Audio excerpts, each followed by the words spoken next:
All right, so I know this isn't ideal, but I don't really want to cut a hole in my wall to show you how this works. And these are quite a bit different on how they, I mean, the hole is the same, but they're quite a bit different on how they mount. So I wanted to show you that. And so they send you the little, little template, 8¼ inch template. And this is not, this is some like hyper exterior drywall that I just pulled out of the dumpster. So sorry for this is going to be a little bit different, but the method is the same. You could use, I generally use a drywall knife. So imagine this is on the ceiling and you're cutting it like so. I ordered a bunch of router blades, which would make this even easier, but we're just going to use a jigsaw, and we're going to make a hole, and I'm going to show you how this mounts.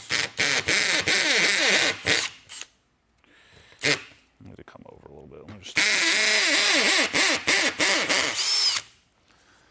Just need to make a starter hole. I'm going to try to cut this left-handed here.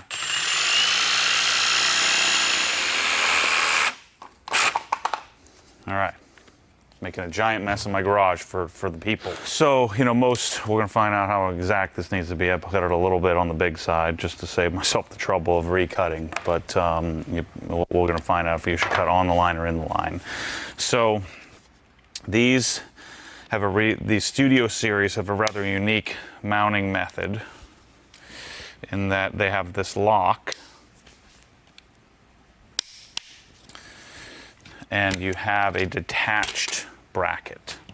So again, pretend this is on the ceiling, we're looking up, we cut the hole, speaker wire would come in, but the nice thing about this is I get to mount my bracket first, which is different than most speakers. Most speakers, I'll show you in the P series how it goes.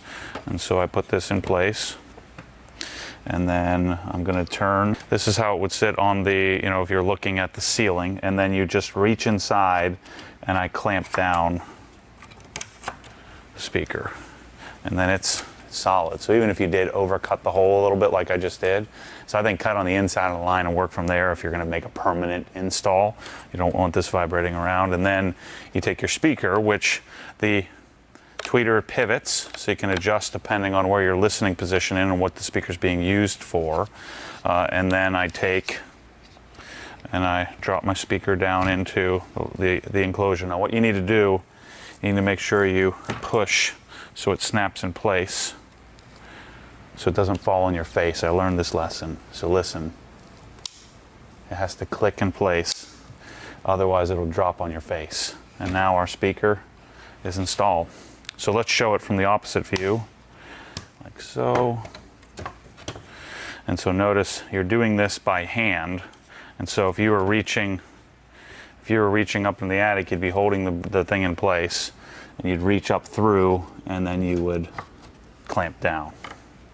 Or, unless you were physically in the attic, that's how it looks. So you can see a Studio Series speaker is not going to do so well if you don't have some, you have open attic. So if you have a 2x4 or even 2x6 construction, I don't even 2x8. I don't even think that's going to work. Let's see. That's 5.5, 5.25. So it'd be close in 2x6 construction. And I take my speaker, and it comes up into the hole like so. I definitely cut that hole way too big. So don't go on the outside of your hole. You only get one shot at that. So that's what your speaker looks like up in the attic.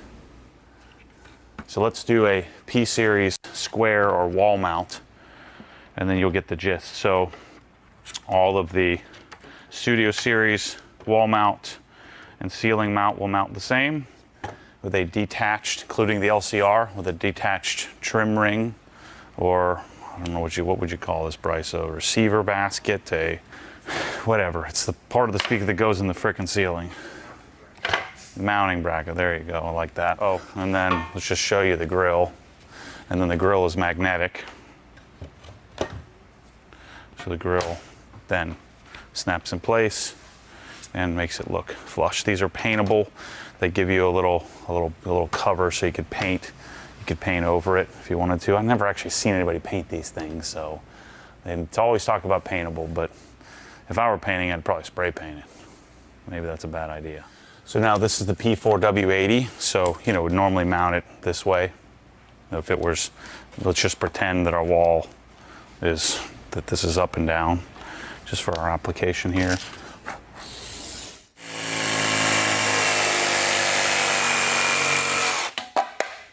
All right, so these mount a little differently, a little more traditionally. Man, they really make that whole big.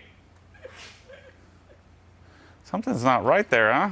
What the heck? So cut way inside the line, because that's still too big. And then this, you're gonna wanna be careful. I'm like, oh no, this is stupid. Should have cut this outside. So obviously you'd want to be careful with, especially if you're on the ceiling or on the wall, you'd want to make sure that you don't end up jabbing your darn speaker with your screw gun. So that's how this mounts. You would tighten all 6 screws down.